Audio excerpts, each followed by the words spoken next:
Bruce DuMont back in Chicago. Richard Grenell is the new acting director of intelligence for the United States. Anybody got a problem with that? Yes. Okay, Georgia, I thought you might. Why? Yes, absolutely. Not only is he wholly unqualified and would be, I think, the first DNI that has zero intelligence experience, but he's also going to still be the ambassador to Germany. So he expects to both be a full-time ambassador to Germany and also head up one of the world's largest and most sophisticated intelligence operations. That's not a good idea. It's not a good idea. Chris, do you agree with that? I do have problems with his credentials, but then again, political appointees is nothing new. I mean, Leon Panetta knew nothing about the intelligence community or Ben Rhodes. Or Let's the talk Pentagon. about Ben Rhodes. But you know, Obama put him in for CIA and the Pentagon. John Brennan was a Fannie Mae or Freddie Mac lobbyist, and he was put in at the CIA. So I think the road is littered with hacks. Dean, I think part of that is going back and removing people that are no longer or can be perceived as not Trump loyalists. And that's where, you know, you go back to a core and saying, hey, I'm going to put people in place that are really, truly loyal to me and to what I'm about, and let's continue forward with that sort of agenda. Who opposed that? I mean, isn't that what any elected official or president should do? You want people close to you. Absolutely, with some level of experience. So I can't just put somebody as national security advisor that is not well attuned to what is happening across the globe and currently has a position as ambassador to Germany. So but wouldn't you acknowledge that if you're the ambassador to Germany and NATO and our relationship with Germany is important, that you are probably up to speed on a lot of the issues that the DNI director would be aware of? Well, to be fair, Germany almost kicked him out because he was doing such a poor job. But one thing that I do want to note is that kick who out? Grenell. Well, but they can't kick him out. No, they can't. But they wanted to. They had a very contentious relationship with him, and because he did a lot of different flubs. Strong for Trump. One of the things that I want to note, though, is why did he pick somebody to be acting DNI? And one of the reasons why Grenell works out is because he doesn't have to be vetted by the Senate to be approved into acting. And one of the things that I think your audience should know is that a lot of these top key government posts are filled by acting appointees because Trump is too afraid to put his nominees to the vote in a Republican Senate. He doesn't want the even Republican Senate to be vetting his candidates. What about that? The idea that Mitch McConnell, who owns the Senate, would not, potentially get an appointment for anybody that Trump puts up. So why hasn't Trump? So why are there so many acting heads of agencies? You know what? And some of them have been in a position for over a year. Mulvaney, for example. Yeah, I mean, there's a huge number. I think it's the Washington Post was keeping track of it, and I think it's still in the 400 or 500s of appointments that are just there's just nobody there, right? Does that bother you? Because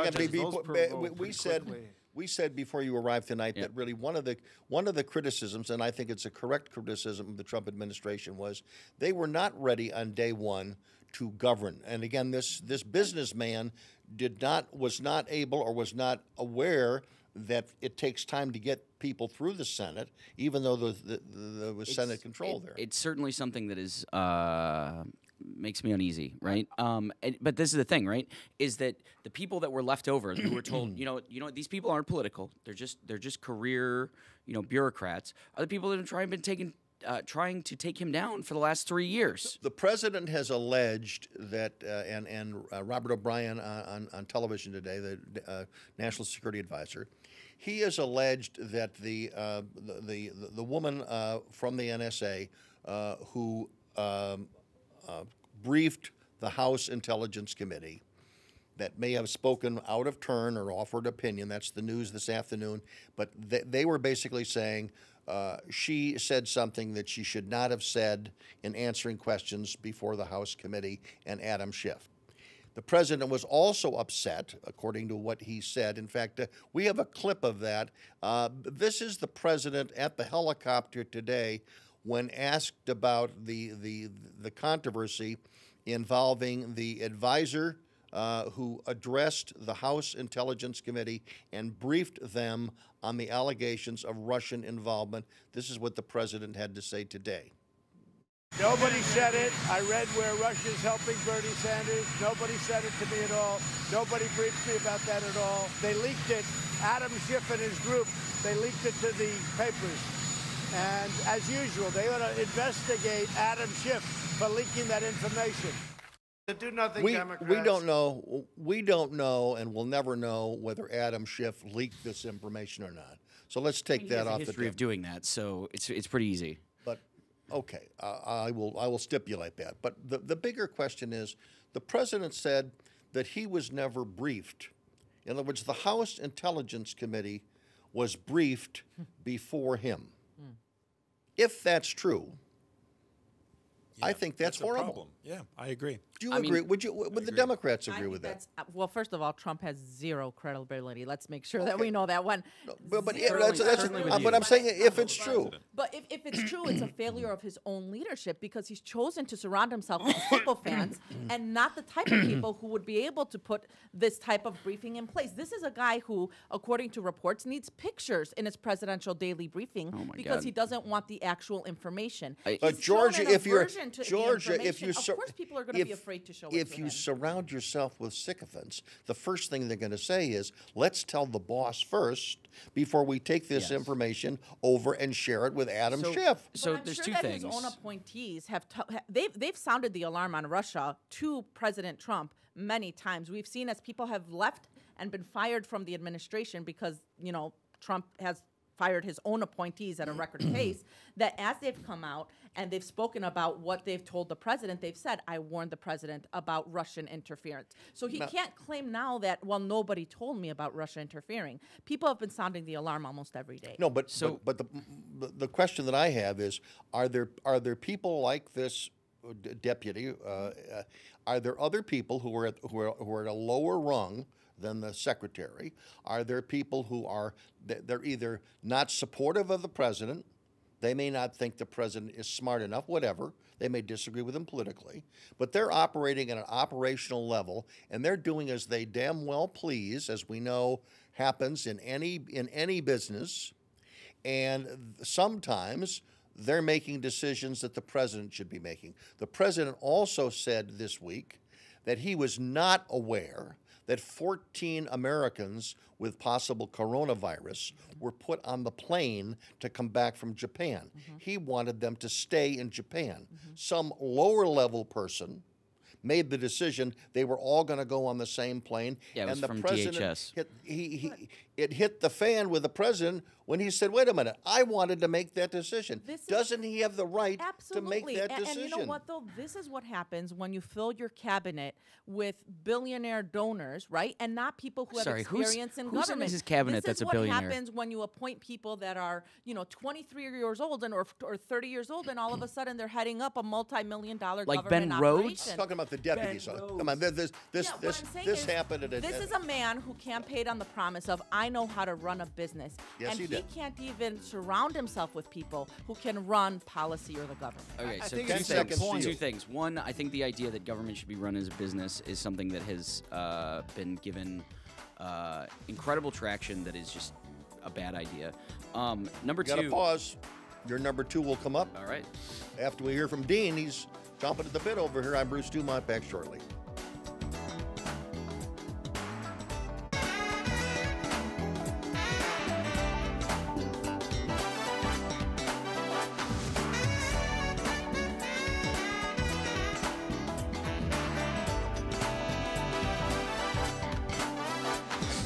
Bruce DuMont, we're back in Chicago, and you were giving us 2 points. Yes. The audience was standing by, holding their breath to hear your second point.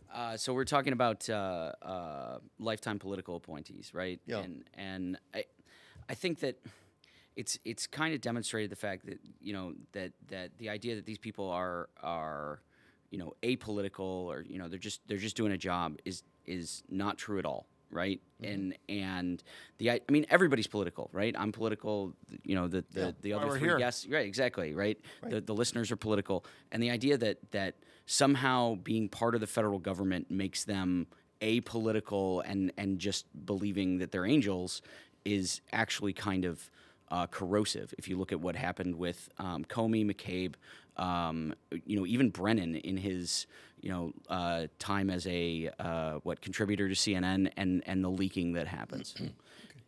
Well, one other name I would add, and then I want to go to Dean. One other name that I would add is James Clapper. Yes, because Clapper's this past awful. week, obviously Roger Stone was convicted, and again we'll talk about that a little bit later on. Convicted, sentenced for lying to Congress. Well, the most egregious lie to Congress that we talked a lot about on this program was when James Clapper, under oath, answered a question from Ron Wyden, Democrat from Oregon, about is there any surveillance going on of Americans? He flatly said no, and about 2 days later, the story broke that there was a significant, massive intelligence operation that was eavesdropping on phone calls, not on phone calls, but had access Metadata. and was listening into metadata and knew all kinds of things. So here is he was the head of DNI at the time. He absolutely lied to Congress. Everyone knew he lied to Congress. And nothing ever happened. So actually, on Thursday of this past week, I called Senator Ron Wyden's office. I talked to his press secretary to find out whatever happened. When he lied, what did Senator Ron Wyden do when Clapper lied to him? And the press secretary said, "Well, we reported it to the Senate or to the House Senate Intelligence Committee." And I said, "Well, what did they do?" He said, "I don't know whatever happened to that." But there was no follow-through. Well, we can tell you, Bruce, what happened. Nothing happened to it. So what I'm through by the Republican-controlled Senate, Oh so my it's not God. like a Democratic Oh my plot God. against the president, as people would have you no, believe. but my point, there was no No follow-through. accountability, yeah. But there was no follow-through, or aggressive follow-through by the Democrat member, Ron Wyden, who's a respected U.S. senator. Sure. I mean, there's never been on tape. But who would he be questions asked and reporting answered. it to? There- Who would yeah. he be reporting it to? Wouldn't it be a Senate that's led by the Republicans? I would think that he would have reported it to the I'm asking the the question. FBI or I'm the asking Justice question. Department. But who would have within the Senate proper? He would have reported it to the committee chair, Right. Which was Who probably should have gone to the Justice Department. But, Well, again, what I'm but- saying is that there's a lot of didn't happen. there's a Something lot broke of down in the press. that's not the only time that. And again, Republican or Democrat, that's not the only time that someone lied. So whenever I see James Clapper on television, this guy is an absolute confirmed liar, and he perjured himself under oath. You know, So I'm a legislative supremacist, right? There's a reason that Congress really? that Congress is the first article of the Constitution, Yep. right? So going back to the earlier point about why would a congressional committee be briefed before or independent of the presidency, I'm actually okay with that, right? Because they're not the Congress is not subordinate to the executive, right? And it's interesting. There's this pattern emerging, right, where people who lie to Congress or whatever under Democrats, they don't get prosecuted, right? So Comey was referred to the DOJ for prosecution. They're like, we can't do it. McCabe was referred. He was literally fired. That was part of the IG report. He was literally fired from the FBI for being less than truthful in official inquiries. And they're like, all right, we're going to refer him for prosecution. We can't do it, right? And yet people like anybody in Trump's orbit is, well, we have to prosecute him for the good of the country and, all this kind of stuff. And it's the political bias is just so I exhausting. don't understand. Is it political bias when it's the president's own appointees making these prosecutorial decisions? It's not Democrats in these positions. These are the president's own appointees at the Department of Justice, the president's own How many- appointees at the FBI. How many This people is do you not think Trump how- loyalists and party Wait a loyalists? second. How many And people so do you this- think are appointed by the president? The in top that- positions are the top positions deputy that that we were are talking the about. ones Yeah. deciding Exist. these. You wanna And I tell me think that- this that- whole entire One at a idea time, one at a time. of a justice system that is trying to go after the president, that's not true. The president, it's not about the president. As was said multiple times at the trial of Roger Stone, this is about the truth. There needs to be Oh my truth God. still matters. Adam Schiff said it. The judge said it. We cannot be a country that, anytime Trump is mentioned in the discussion, everything falls into party lines. No, There it's has to actually- be we some actually- we type of find the objective opposite. Truth that matters. And we have to have trust that the justice system, the judges that are prosecuting these cases, and the jury of the peers that are choosing to convict all of these Trump loyalists, they're not all Democrats trying to take down Trump. Let's go to calls. Let's go to Grant in Parkville, Missouri, listening to us on Sirius XM satellite radio. Thank you. You're the one show I make a point to listen to on Sundays because you're the most respected in my opinion. Thank you. I listen to a lot of talk radio. I have a XM satellite system on our job site radio, so I get to listen to a lot of stuff. Well, Grant, I thank you very much. We've been doing it. We'll celebrate 40 years in June, and it's comforting to get calls like this because this is why we do the program, and I'm glad you enjoy it. Yes, I really do and I'll tell you what, your female host there, she knows GD well why there's so many temporary appointments because there's no way the Democrats are going to appoint anybody to any of these offices while Trump's in office. That's one. Number two is our framers designed this system just as it's working right now. Hopefully it works this way for the next 50, 100 years. But none of these cogs of this gear are supposed to line up because if they did, we'd all be in trouble. Georgia, you want to comment? Sure. The president's appointees go through the Senate, and the Senate is controlled by Republican Majority Leader Mitch McConnell, as well as a Republican majority, obviously, that supports the president's agenda. So the reason why there's so many acting officials, the reason why so many other positions throughout government have not been fulfilled is not necessarily because of Democratic obstruction. Yeah, I think a lot of it is, to a point you made earlier, I think Trump wasn't expecting to win, so he wasn't prepared to lead on day one when he got into the White House. And that you can see that throughout the last couple of years of his administration, haven't been prepared or best suited to address some of the challenges that come with the territory. What he's done really good at is continue to campaign since 2016 and has not stopped campaigning since the last presidential election. And we see that when you go into office, campaigning and governing are two different things, and we just haven't seen the governing part from this president. If we look ahead, and for the sake of this question, say that Bernie Sanders is elected president, are we going to run into the same problem? Because there are going to be Trump loyalists in the government that he's going to take over. And if there is a Republican-controlled Senate, which there may or may not be, that Bernie Sanders is going to run into the same problem and maybe having no experience in ever running a business, he's going to be further behind the eight ball than Donald Trump. Well, we're hopeful that Mitch McConnell won't be the Senate president starting in 2020, but we can be hopeful. But I don't think so. I think even if how about if there's a Democrat who isn't necessarily a Bernie Sanders Democrat? I mean, if Bernie Sanders gets elected, are we still going to have in the body politic, whether it is in the House or in the Senate? We don't know who will control either of those houses. But aren't we going to have a continuation of the split between the hard or the liberal wing, the Bernie Sanders wing of the Democratic Party, and the more moderate wing? And are we going to deal with that for 4 years under a president, Bernie Sanders? Any president has to deal with factions within his or her own party. This is not, the fact that Trump came into government and there were Obama holdovers in policy positions. Every president comes in and there's holdovers from old administrations. And I think what it really is a test of leadership. How do you approach that? What type of climate are you creating? Is it a climate of retribution or is it a climate of professionalism? If he had, I think Dean brings up a fantastic point, that Trump didn't think he would win, so he didn't have the type of transition committee that was ready to staff thousands of government posts with qualified conservative, people that supported his agenda. And as a result, there were people in positions that he didn't agree with, and then he viewed it as an affront or an attack against himself. Right, and the last administration he had to deal with was the Bush administration, which he didn't appreciate. Grant, thank you very much for your call, and thank you very much for your comments. Appreciate it. Let's go to Eric listening to us in Rio Linda, California. Go ahead. Thanks, Bruce, for taking my call, and I love your program, too. Thank you. I won't waste any more time.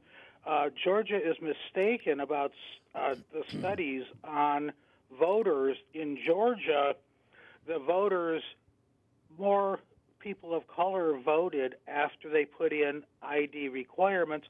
I get Judicial Watch's newsletter, and most of the time I would read it cover to cover. They even had to go after the Obama administration to clean voter rolls. They were fighting. Obama administration staff were fighting against litigating to not clean up voter rolls. That is absurd. It seems impossible to ever happen. Eric, we have to pause. Stay on the line, if you will, because we're going to a commercial break, and Georgia wants to respond, and so does Eric when we come back. I'm Bruce DuMont. Thanks for joining us.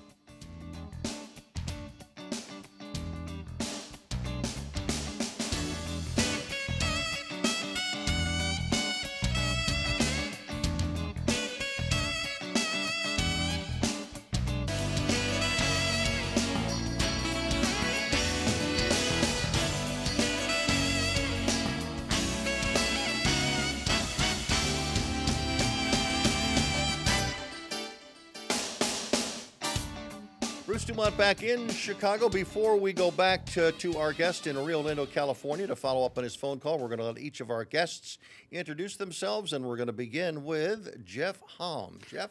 My name is Jeff Halm. I am the political director for the Young Republicans National Federation. It's a group of under 40 Republicans. And native son of Chicago, went to DePaul, went to high school at Fenwick, go Friars. And got involved in politics as kind of like almost a hobby. I have a day job in financial services, and politics is something that I find incredibly fascinating. Dean Alonis Teotis. Yes, well, thank you. Dean Alonis Teotis, born and raised in Chicago, product of CPS, K through 12. Went to DePaul for college and Northwestern for grad school. Politics is kind of something that I live and die by. It's the first thing I look at in the morning is whether it's political or something other.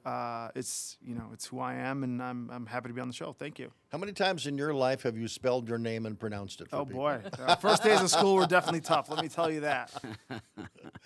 Chris Veronis. I'm Chris Veronis. I grew up in Orland Park, resident of Chicago. Went to Marist High School. Go Redskins. So we had a name change. We're now the Red Hawks. Was a press secretary in the Illinois legislature. I run a PR firm, and I guess I like politics like a person likes a big car crash. Oh boy! And never heard of that analogy. I think just waiting for the crash to take place. I can't take my eyes off. But over time, I think politics is playing like a diminishing role in my life, at least. Too bad. Georgia Logothides. Hi, I'm Georgia Logothetti. I am a former attorney, and I've been working in politics and policy for over 15 years. Why do I like politics? I am a kind of bleeding heart liberal and very optimistic. I like politics because I think ultimately it produces good policy, because it's a way of sorting out the good from the bad. Okay, let us go back to Eric listening to us in Rio Lindo, California. And Georgia, I want to let you respond because he was challenging some of your analysis of the recent vote in Georgia. Yeah, Eric, thanks for bringing up that study. I'm quite familiar with it, and I think it's a good example of, I just mentioned policy. In Georgia, they actually subsidized the IDs, and so it was a way for them to mitigate one of the biggest concerns, which was affordability and access to IDs. But in many states, the fee still remains very high, and in other states, there are studies that show that unless you mitigate these concerns of access and the paperwork that's required to get an ID, some people don't have their original birth certificate, for example. So if the law is well written, it can mitigate, but the fact is lawmakers are notorious for not writing state laws very well, and I think that if you're going to push voter ID through, it has to be done with a very robust fee waiver system so that people aren't out of pocket and trying to get these IDs. So and there have to be the type of document requirements that are feasible. There was a story that you can Google about a woman who was in her 80s, and she needed to find her original birth certificate from over 80 years ago, and she wasn't able to locate it, and she had to drive 70 miles or take a bus, for 70 miles to try and get it. So there there are real world implications. And in Georgia, I'm glad that the effect hasn't been that much, but in other states it has been. So do you go ahead, Eric, respond to that? That's interesting. I still can't believe that the liberals would litigate against cleaning up the voter rolls, and Judicial Watch has been state to state suing some states to make sure they're cleaned up because of the fraud using dead people and people that aren't supposed to be voters and the people voting those people, like a 110-year-old woman or a 130-year-old person.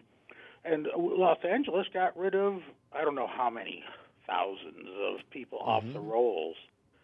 So Eric brings up a great point about how antiquated our election apparatus is. People die every single day, and they aren't automatically instantly taken off the rolls. Every state has its own timelines, whether it's every 30 days, 60 days, 90 days. So anytime you take a snapshot of the voter registration system, you will have people that are deceased on those rolls, which is why statutorily it's required to go through and do this reconciliation. But what happens with these voter purges is they go through and they take off people who have a legitimate right to vote. So, for example, one tactic is they'll send you a piece of mail to your house, and it's a postcard, and it's from a political party. And if you don't respond to that postcard, they say, well, you're no longer at your address and you should be purged from the rolls. So we're seeing tens of thousands of people all across the country taken off of the rolls, either because, for example, they got married and they changed their name, so the name doesn't match. Boom, you're kicked off the rolls. You changed your address, but it didn't update on your license. Boom, you're kicked off the rolls. So I think that as we modernize our elections, it's very important for us to do so in a way that both protects the integrity of our elections and prevents against fraud and abuse, but also maximizes participation and allows people to not have that vital right to vote stripped away. But again, if we go back to what we discussed earlier in the program, if we have the security and we're concerned about the security of the vote, whether or not Russians are involved in our campaigns or not, it seems to me that there's some basic things that Republicans and Democrats could do, because you're right. The most important thing is if somebody goes in to vote, we want to know that they are a registered voter and that they're a citizen of the United States. Is this part of a bigger, broader issue that would have a broad base? Because it's mostly Republicans who want voter ID. Not necessarily, but generally speaking, it's Republicans that want honest elections and voter ID. Why can they not agree with the Democrats that there are some prohibitions to, let's say, finding your birth certificate if you're 75 or 80 years old, or lowering the cost for people to get an ID? I mean, everybody's supposed to get one of the new official IDs now, and you need your birth certificate for that. Yeah. So the thing is, I mean, I think that the South Carolina policy that was enacted under Nikki Haley is a model for the nation, where if you can't afford it, you get an ID, right? Not a driver's license, but you can't afford it. And if you need to get picked up to get taken to the DMV, they'll do it for you, right? And this idea that these corner cases, which I'm not disputing the fact that some lady had to take a bus 70 miles for, to find her original birth certificate, but that's a corner case. Like maybe 2% of the entire electorate would be affected by something like that. And if you can't, voting is so important. And if you can't actually go through the steps to get an ID, I don't know what to tell you. It shouldn't be a D or an R issue. Voting should be. It shouldn't be. Yeah. Well, in some states, they're being put up hurdles to suppress the vote. I think that's overblown. Perhaps, but still the case. Honestly, the biggest firewall against electoral interference is the Electoral College, right? The fact that you would have to fix elections in a majority of 50 states, not just I can run up votes in one municipality, right? And so the Democrats try to say, hey, we want to increase the integrity of the vote, and also we're going to get rid of the Electoral College, right? I mean, it's a joke at this point. People talk about electoral interference in Chicago. The dead people vote in Illinois. That's the degree to which this has ascended. And yet, hey, you know what? We should get rid of the Electoral College, which is the biggest guard against any kind of interference. Georgia, any comment on that? Sure. I mean, I think it's just trying to have it both ways. On the one hand, you can't claim, oh, voter fraud is such a major pervasive problem that illegals are essentially electing our candidates. I thought we were and talking at about the same securing the time vote talking here. about that the Electoral College prevents it. Well, I mean, the voter ID Nobody actually problem even brought up is illegal really, aliens. Voter ID, I mean, come on, let's be serious. The only reason people want voter ID is because they think that people who are suppress undocumented the immigrants are and not eligible to vote are voting. This The is just president another. himself- with that? This What's is wrong this with is that? another case where the Senate, Democrats right? think what's wrong with that's that? their that the argument. voting policy. What's wrong with that, Georgia? Wrong What's with- that? What's wrong with an American citizen who says, I only want American citizens Yeah, voting? I mean, I don't want illegal immigrants Nobody voting. wants Nobody. ineligible voters to vote. Nobody does. I mean, But they're that's not a straw willing to man take- argument. But what I'm saying is that the cure is such that it's depriving American citizens of their right to vote, and that's the problem. Talk That about you're having it trying both to ways. completely- go In ahead. particular states, In particular states, not absolutely. across the board. And I think again, just to underscore the modernization of our elections. I mean, this is what happens when we don't have, for example, a national election for president. We have 50 fractured elections, each state with its own voting machines, its That's a own voter feature, not a registration. bug. And I think that as it goes on, though, some states are fantastic at it, and some states are horrible at it. I Like mean, let's just Iowa. look at Iowa, right? And why should the sanctity of your right to vote be dependent on how good the bureaucrats in your red or blue state are? And so I mean, that's the flip side of that argument, right? Is you guys want to have it both ways, right? Oh, Russia's going to interfere in our election, but we're not going to They take have. any measures to safeguard against. But Russia isn't preventing- sending people to the polls to vote with fake IDs. Russia Thank you is for conceding that. Russia I is appreciate that. attacking our election systems at the source. And they this have is- hacked thank you. into And voter Cybersecurity. registration And this databases. is another, that is how they are attacking. And this is our another elections. example where the Democrats think the American public is too stupid to figure out what's going on.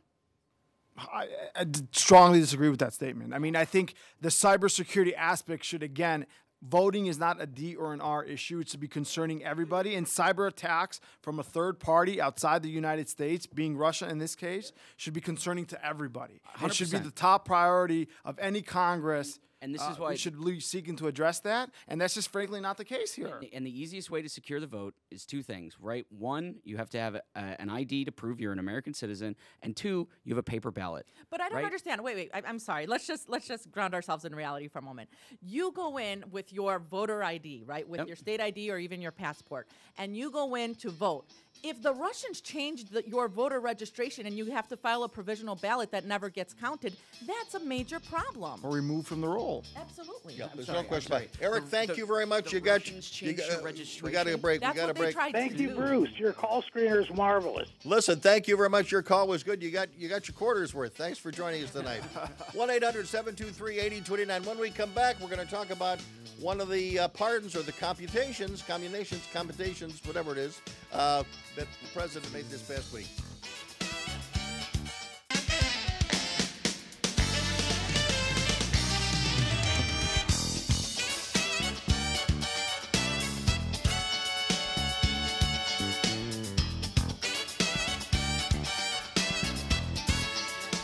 One of the roles that the president has, which he relishes, and that is being able to pardon and commute people who are in prison or who have had convictions. And he did that this past week. And Michael Milken was a recipient of that, as was Eddie DeBartolo, former head of the San Francisco 49ers, and Bernie Kerik, the former police chief of New York. And, of course, the one that got the most publicity, at least for those living in Illinois, was Rod Blagojevich, the convicted governor of Illinois, who has become a Trumpocrat. And when he got out after serving 8 years in prison, there was a lot of publicity surrounding Rod Blagojevich because he's very much of an animated media creature. And he was sailing along giving interviews. And the other evening, he decided to accept an interview from Anderson Cooper over at CNN. And he'd probably like to have that decision back. And we're going to play a short clip of the interview between Rod Blagojevich and Anderson Cooper on CNN last week. I am a political prisoner. I was put in prison for practicing. Wait a minute, you're a political politics. prisoner? See- Nelson Mandela was a political prisoner. Abs- Political prisoners have no due process and are unjustly jailed. You had a jury convict you. You had appeals courts look at your sentencing, and you even appealed to the Supreme Court twice, and they refused to hear you. So you're hardly a political prisoner. Well, first of all, Nelson Mandela went to before a court. He was convicted in a court of law. I had nearly 8 years to read books. Right, by a racist apartheid government. That's correct. And not a jury of his peers. I bet you if you were to ask Nelson Mandela whether he thought the process was fair back in the early 60s in South Africa, he would say what I'm saying today, and that is the shocking fact. I just got to stop you. I'm sorry. As someone who's worked in South Africa and saw apartheid, the idea that you are comparing yourself to somebody who has actually been railroaded by an apartheid system is just nuts and, frankly, like offensive. Well, no, you're the one making the comparison, not me. I didn't bring up Nelson Mandela. You did.